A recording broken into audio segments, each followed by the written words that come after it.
Rikthehemi, Europa mbështet planin e presidentit të Shteteve të Bashkuara të Amerikës, Donald Trump, për një armpushim 30 ditor midis Rusisë dhe Ukrainës, ndërsa si BE-ja ashtu edhe Shtetet e Bashkuara janë të gatshme të vendosin sanksione të reja ndaj Moskës nëse ajo refuzon bisedime serioze për paqen, tha kancelari gjerman Friedrich Merz. Gjatë vizitës së tij të parë zyrtare në Bruksel, ai i bëri thirrje Rusisë që më në fund të fillojë rrugën e negociatave të vërteta për paqe dhe theksoi se BE-ja dhe Shtetet e Bashkuara të Amerikës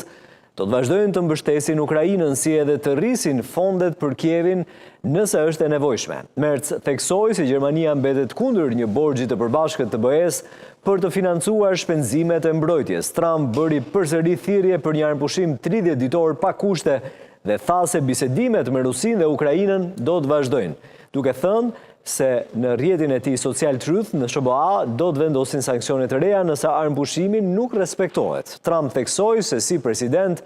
ai do të mbetet i përkushtuar për të siguruar paqen midis Rusisë dhe Ukrainës së bashku me europianët dhe se kjo do të jetë një paqe e qëndrueshme.